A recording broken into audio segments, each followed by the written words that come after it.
Hello दोस्तों, मैं आपका गाइड, आपका दोस्त अनुराग पांडे और आप देख रहे हैं हमारा यूट्यूब चैनल।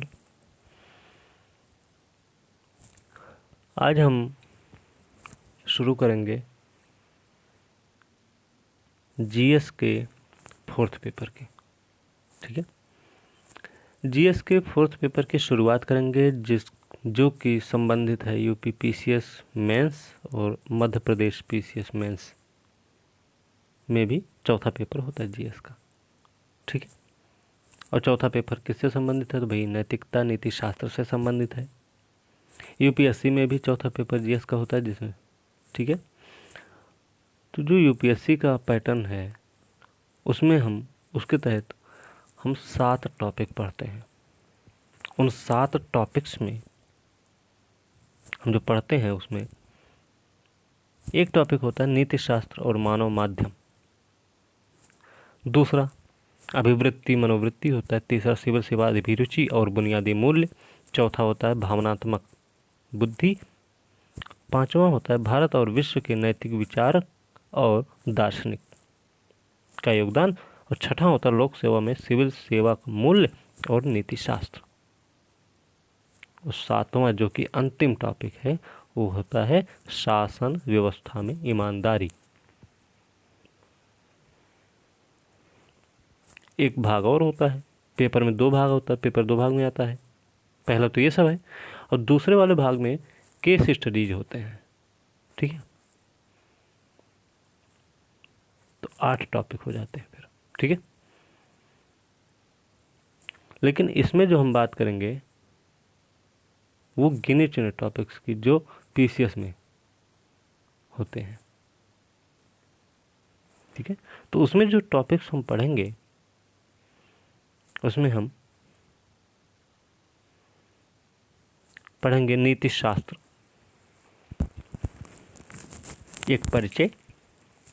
ठीक है, इसके तहत हम 2 चैप्टर देखेंगे, एक होगा नीति शास्त्र और दूसरा रहेगा मानव मूल्य से संबंधित। ठीक है, अगला रहेगा मानवीय आवश्यकताएं और अभिप्रेरणा, तीसरा टॉपिक है दार्शनिक विचारक सामाजिक कार्यकर्ता और सुधारक। ठीक है, इसमें हम बहुत विचारकों के बारे में पढ़ेंगे, बहुत सारे, जिसमें महावीर स्वामी, गौतम बुद्ध, कौटिल्य हैं, प्लेटो, अरस्तु, गुरु नानक, कबीर, तुलसीदास, रविन्द्रनाथ टैगोर। ठीक है, इन सब के बारे में देखेंगे। और एक टॉपिक और है मनोवृत्ति, इसकी भी हम चर्चा करेंगे। ठीक है, तो शुरुआत हम करेंगे नीति शास्त्र एक परिचय से। नीति शास्त्र आखिर है क्या? तो नैतिकता के बारे में अगर देखें तो नैतिकता अनिवार्य रूप से एक सामाजिक व्यवस्था होती है। भाई सामाजिक व्यवस्था है जो कैसी है? ये समाज के हित वाली है। उद्देश्य होता है इसका समाज का हित। नैतिकता की मांग होती है कि व्यक्ति अपने निजी हित के स्थान पर समाज के कल्याण को अधिक महत्व दे, लेकिन यह एक ऐच्छिक कार्यविधि है, प्रेशराइज्ड नहीं है, वो ऐच्छिक है, उसकी इच्छा पर निर्भर है। उसकी इच्छा है, कार्यविधि करेगा। ठीक है, जिसकी अपेक्षा तो समाज करता ही है, लेकिन क्रियान्वयन जो होगा वो व्यक्ति विशेष के स्वविवेक पर निर्भर करेगा। समझ रहे हैं ना? अगर हम दार्शनिकों की माने ना, तो दार्शनिकों के अनुसार अगर देखा जाए तो नीति शास्त्र आचरण का विज्ञान है ना? नीति शास्त्र आचरण का विज्ञान है, ध्यान रखना। इसमें ऐसे मूल्य जो हमारे मार्गदर्शन करते हैं कि हमें कैसे व्यवहार करना चाहिए, वो सभी नैतिक मूल्यों की श्रेणी में आते हैं। इसमें हम एग्जाम्पल अगर देखना चाहें तो इसमें 2 एग्जाम्पल ले सकते हैं। क्या क्या? एक तो भैया ईमानदारी, और दूसरी है निष्पक्षता।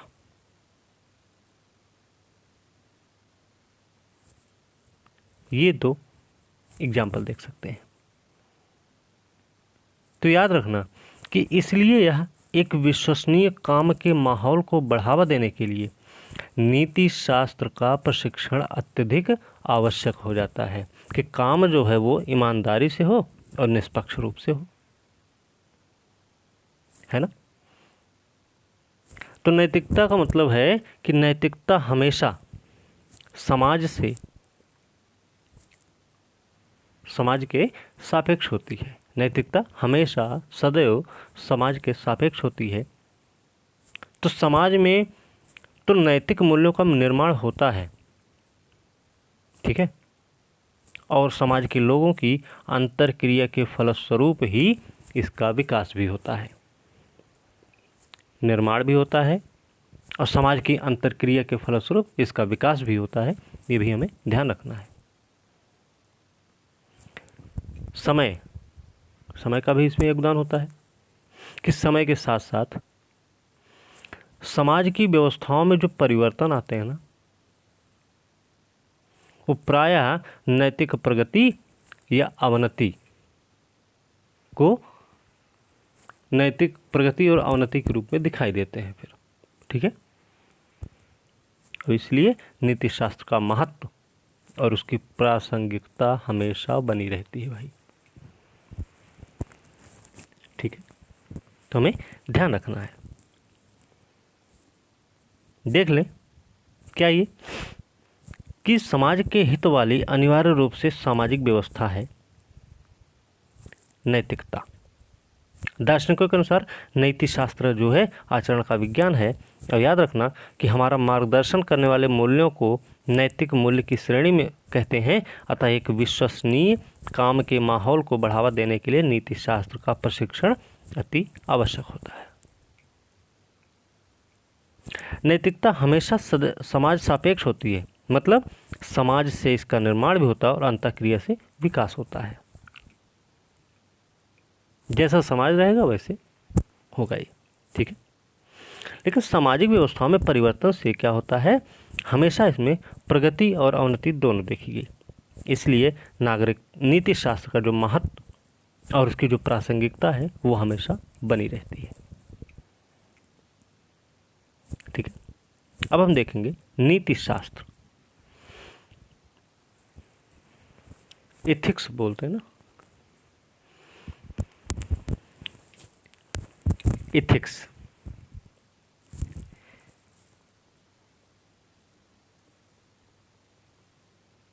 क्या है एथिक्स? एथिक्स और मोरालिटी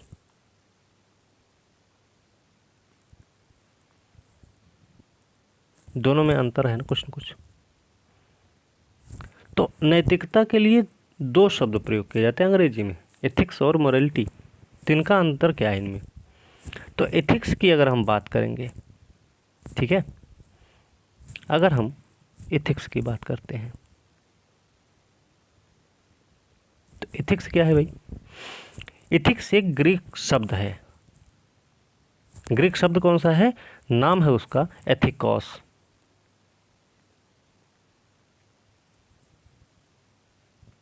ठीक है, एथिकॉस से बना हुआ शब्द है एथिक्स। और इसकी उत्पत्ति किससे हुई? तो इसकी उत्पत्ति हुई है इथोस से। याद रखना, उत्पत्ति इथोस से हुई है। जो उस समय इथोस का अर्थ था वो क्या था? उस समय इथोस का जो अर्थ था वो था रीति रिवाज।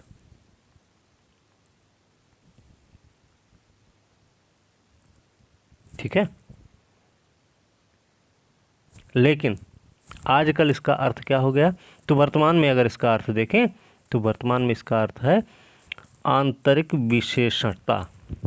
आंतरिक विशेषता, आपके अंदर की विशेषता है ये, वो है एथिक्स। तो फिर बात आती है भैया मोरालिटी क्या है? मोरालिटी क्या होती है फिर? क्या होती मोरालिटी फिर? तो मोरालिटी का निर्माण हुआ है, लैटिन भाषा का शब्द है। नैतिक भाषा का जो शब्द है उसका नाम है मूर्स। मूर्स से इसका निर्माण हुआ और इसका अर्थ होता है रीति रिवाज। दोनों का अर्थ रीति रिवाज है।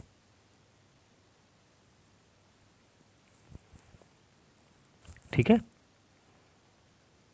इन दोनों में अगर देखा जाए तो तात्विक अंतर कोई नहीं है, हालांकि ये एक बड़ा शब्द है।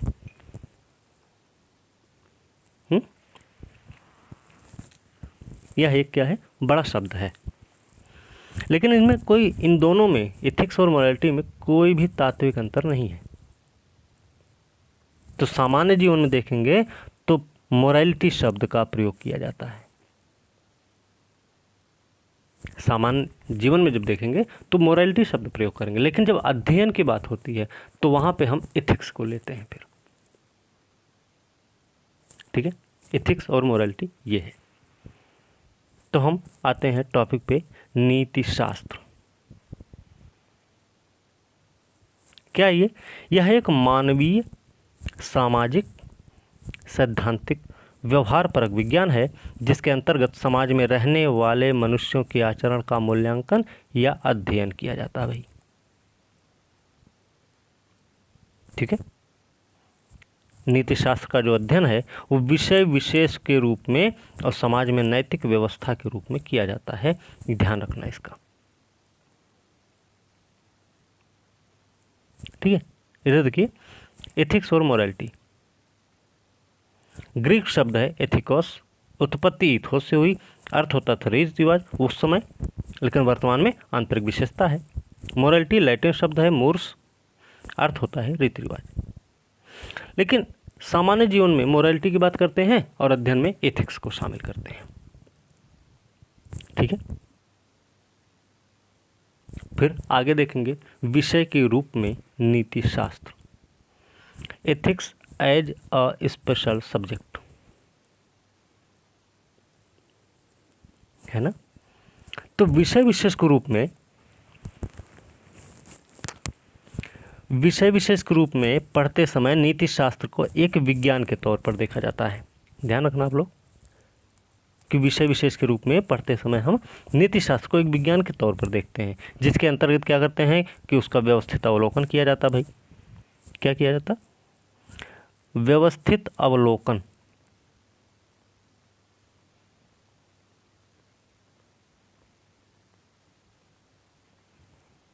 व्यवस्थित अवलोकन, उसकी विषय वस्तु, विषय वस्तु और कुछ मूलभूत सिद्धांत या नियमों की खोज की जाती है। मूलभूत सिद्धांत या नियमों की खोज की जाती है इसमें। ठीक है, अगर एग्जाम्पल देखें तो प्रथम बिंदु में जो नीति शास्त्र है ना, उसमें प्रथम बिंदु का जो नीति शास्त्र है उसमें क्या करते हैं, मानवीय, सामाजिक, सैद्धांतिक और व्यवहार परक,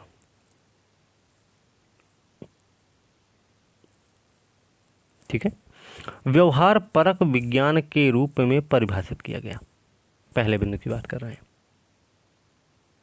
और समाज में रहने वाले जो मनुष्य हैं उनका आचरण और आचरण का अध्ययन ही इस विज्ञान की विषय वस्तु बन गई। ठीक है, मानवीय, सामाजिक, सैद्धांतिक, व्यवहार परक विज्ञान के रूप में परिभाषित किया गया है और उस समाज में रहने वाले जो मनुष्य हैं उनका आचरण और आचरण का जो अध्ययन है ये बन गई विज्ञान की विषय वस्तु।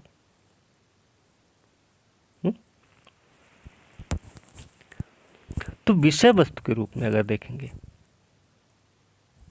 तो इसके चारों बिंदु के रूप में कुछ समझना चाहिए थोड़ा बहुत। तो उसके चारों बिंदुओं को हम देख लेते हैं विज्ञान के रूप में। भाई कि विज्ञान के रूप में क्या है, विज्ञान के रूप में व्यवस्थित अवलोकन, उसकी विषय वस्तु, कुछ मूलभूत सिद्धांत या नियम इसमें शामिल होते हैं।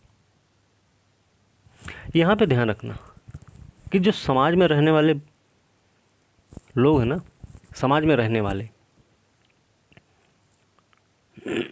उसमें पशु पक्षी इन सबको नहीं देखेंगे, ठीक है।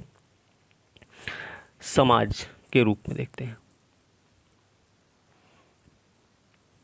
तो समाज में रहने वाले से जो तात्पर्य है वो है भाई कि समाज सापेक्ष धारणा, ठीक है।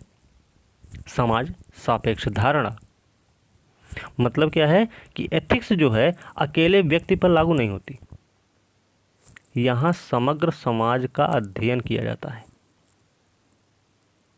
ठीक है। समझ रहे हैं ना। तो यहां पे एक चीज और याद रखना है कि सामान्य मनुष्य की भी बात होती है। तो एक चीज याद रखना है यहाँ पे कि जो सामान्य मनुष्य ना, उसमें पशु पक्षी, 7 वर्ष तक के बच्चे, मानसिक रूप से जो विक्षिप्त लोग होते हैं, नशे या अर्धबेहोशी वाले जो लोग होते हैं ना, उन सबको छोड़कर सामान्य मनुष्य की बात की जाती है और इन्हीं सामान्य मनुष्यों पर लागू होता है एथिक्स, ठीक है। ध्यान रखना। आचरण क्या है? मानवीय क्रियाकलाप का एक प्रकार है भाई, ठीक है। मानवीय क्रियाकलाप का एक प्रकार है जिसे नैतिक कर्म भी कहते हैं, ठीक है। नैतिक कर्म कहा जाता है। और नैतिक कर्म क्या? मानवीय क्रियाकलाप का दूसरा जो प्रकार होता है उसी को हम बोलते हैं नीति शून्य कर्म। मानवीय क्रियाकलाप का एक प्रकार है आचरण, और आचरण को हम बोलते हैं क्या? नैतिक कर्म। और नैतिक कर्म के आधार पे हम देखें तो मानवीय क्रियाकलाप का जो दूसरा रूप होता निकल कर सामने आता उसको बोलते हैं नीति शून्य कर्म। व्यक्ति जब नैतिक या अनैतिक केवल उन कर्मों के संदर्भ में माना जाता है जिनका निर्णय करने के लिए वह स्वतंत्र हो, ठीक है। व्यक्ति नैतिक अनैतिक केवल उन्हीं कर्मों के संदर्भ में देखा जाता भाई कि जिनका निर्णय करने के लिए वह स्वतंत्र हो, जिसे बोलते हैं हम फ्रीडम ऑफ विल या संकल्प की स्वतंत्रता, ठीक है। अब संकल्प की स्वतंत्रता की जब हम बात कर रहे हैं तो हमें यह भी पता होना चाहिए कि आचरण या फिर नैतिक कर्म जो हमने अभी ऊपर देखे हैं उससे जो तात्पर्य बनेगा कि उनका तात्पर्य उन कर्मों से होता है जो संकल्प की स्वतंत्रता के आधार पर किए जाते हैं, ठीक है। अब इसके विपरीत वे सभी कर्म जिनमें संकल्प की स्वतंत्रता नहीं होती वही होते हैं नीति शून्य कर्म। यहां तक कोई डाउट नहीं होगा, है ना। चलिए फिर आगे देख लेते हैं। इस पे 2 वीडियो बनेंगे कम से कम, ठीक है।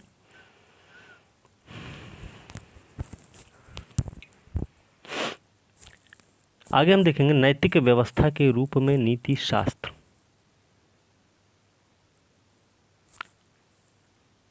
तो नैतिक व्यवस्था के रूप में जो नीति शास्त्र है वो कैसा है? एक सापेक्ष वस्तुनिष्ठ अवधारणा है भाई, जो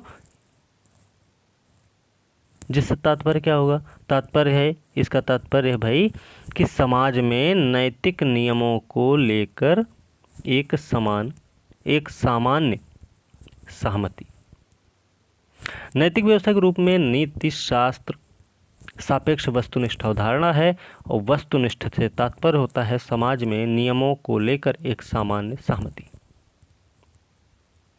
इसमें याद रखना कि ध्यान रखने की बात इसमें यह होती है कि इन नियमों में कठोरता होने के बावजूद भी लचीलेपन की गुंजाइश होती है।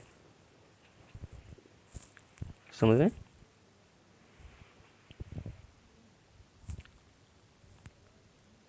प्रत्येक जो नैतिक व्यवस्था होती है कुछ नैतिक नियमों का परामर्श भी देती है। जब नैतिक नियमों का परामर्श देती है तो परामर्श कैसे होते हैं कि क्या करना चाहिए, है ना, और क्या नहीं करना चाहिए। भाई क्या करने से किसी को तकलीफ हो सकती है और क्या करने से कोई खुश हो सकता है, उसका ध्यान रखना होता है। यही होते हैं नैतिक नियम, जिसका परामर्शी होता है नीति शास्त्र। ठीक है,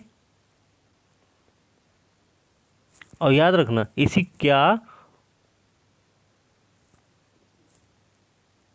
करना चाहिए और क्या नहीं करना चाहिए का जो यही भाव होता ना, वही नीति शास्त्र को नैतिक व्यवस्था में परामर्श से युक्त बनाता है। ध्यान रखना। और एक चीज और याद रखना कि नैतिक व्यवस्था जो होती है ना वो गत्यात्मक होती है। शुरू में ही हम बता चुके हैं। इस व्यवस्था में क्या करते हैं कि व्यक्ति पर आंतरिक प्रेरणा या दबाव का प्रभाव भी हो सकता है। हो सकता है कि जो नैतिक व्यवस्था है उसमें व्यक्ति पर आंतरिक प्रेरणा हो या कोई दबाव हो, किसी दबाव में आके कोई काम कर रहा हो। लेकिन यदि किसी की अंतरात्मा किसी कार्य को करने की गवाही नहीं देती है तो उसका आंतरिक दबाव वही होता है कि आपको कुछ करना है, चोरी करनी है या किसी, है ना, अगर आपकी अंतरात्मा गवाही नहीं दे रही उसके लिए तो क्या है, वही तो है आंतरिक दबाव भाई। फिर भी आपको करना है, आंतरिक गवाही नहीं दे रही आत्मा लेकिन फिर भी करना है आपको, है ना। हमने शुरू में ही बताया था कि नैतिक व्यवस्था जो है ना उस समाज और समय के साथ परिवर्तित होती भाई, तभी तो वो गत्यात्मक है। शुरुआत में हमने गत्यात्मक बताया ना, गत्यात्मक शब्द का हमने प्रयोग कर लिया पहले ही। अगर हम देखें जैसे कि ब्रिटेन में जो नैतिक है जरूरी नहीं है वो भारत में भी नैतिक हो, है ना। यही तो होता है कि जो वहाँ नैतिक है वो यहाँ अनैतिक भी हो सकता है।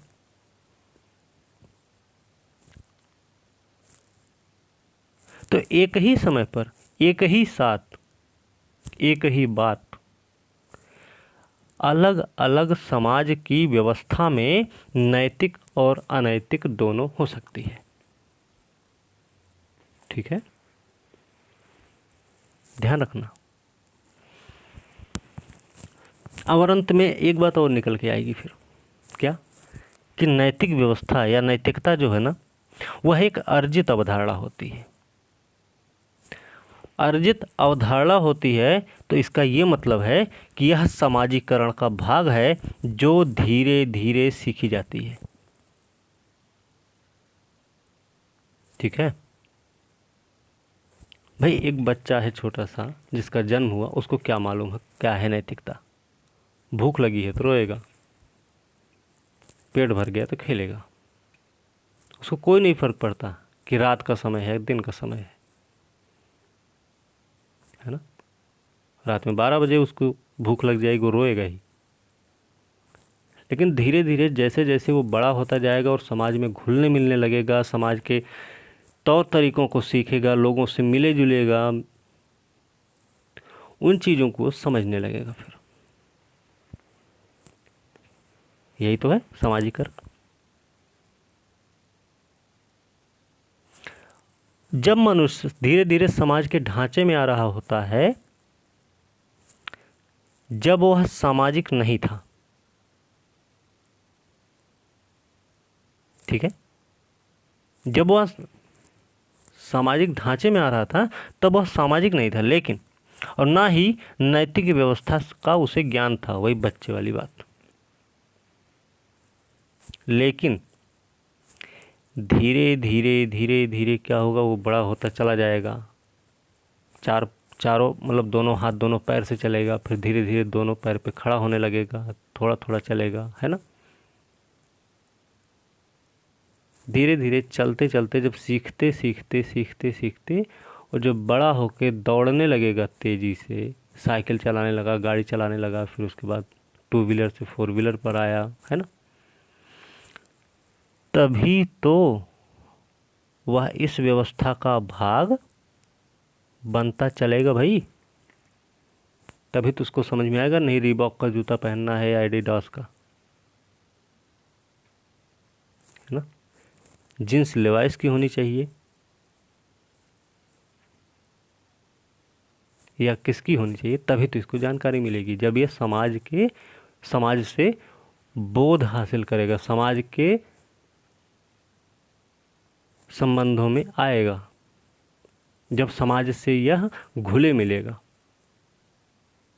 तभी तो समाज के तौर तरीकों को सीखेगा। तो यह क्या है, तभी तो कहते हैं यह एक सीखी गई प्रक्रिया होती भाई।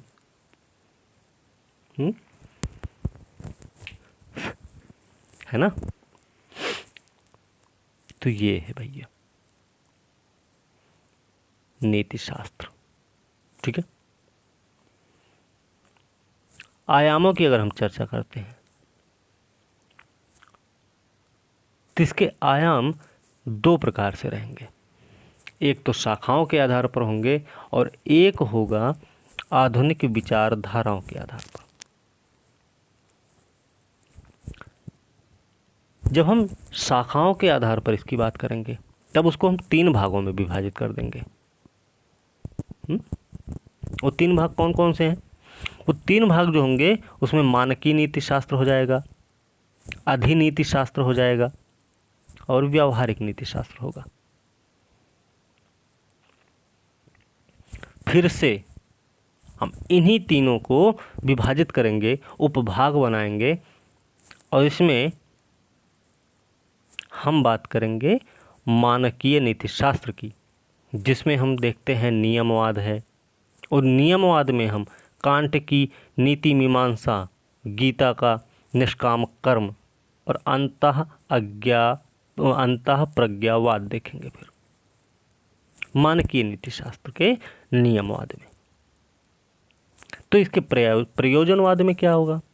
प्रयोजनवाद में जब हम जाएंगे तो उसमें हम स्वार्थवाद, सुखवाद, उपयोगितावाद, पूर्णतावाद, विकासवाद देखते हैं।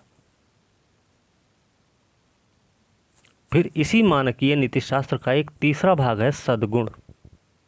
जब हम सद्गुण पे जाते हैं तो वहाँ पे अरस्तु, कन्फ्यूशियस, प्लेटो, सुकरात, इन सब की बातें करते हैं।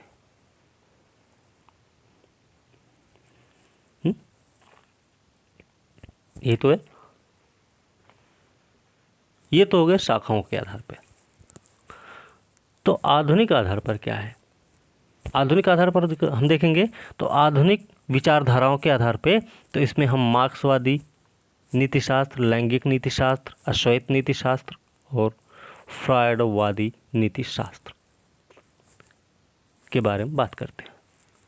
तो हम यहाँ पे सबसे पहले बात करेंगे तो मानकीय नीतिशास्त्र की। फिलहाल आज का ये पहला वीडियो है, ठीक है, तो हमें नहीं लगता है कि पहला वीडियो बहुत ज़्यादा बड़ा होना चाहिए। ठीक है, और अगर आप लोगों का सहयोग मिला तो ये वीडियो कंटिन्यू रहेगी, नहीं तो फिर वीडियो बंद रहेगी। PDF हम इसकी दे देंगे आपको, फ्री में रहेगी वो, आप लोग पढ़िए उसको अच्छे से। डाउट रहे तो आप पूछिए हमसे। ठीक है, तो आज की वीडियो भाई यहीं पे समाप्त करेंगे। भी शुरुआत है, धीरे धीरे इसके टॉपिक्स, इसके 2 वीडियो बनेंगे, अगले वाले चैप्टर के हो सकते हैं 3 या 4 वीडियो बनेंगे, क्योंकि वो लंबा टॉपिक है। ठीक है, तो इसी के साथ आज की वीडियो हम यहीं पे समाप्त करेंगे। और वीडियो अच्छी लगे तो लाइक, शेयर, कमेंट कीजिए, साथ में चैनल को सब्सक्राइब ज़रूर कीजिए। ठीक है, और अपने दोस्तों से भी करवाइए। तो अगली वीडियो के साथ कल मिलते हैं, तब तक के लिए धन्यवाद।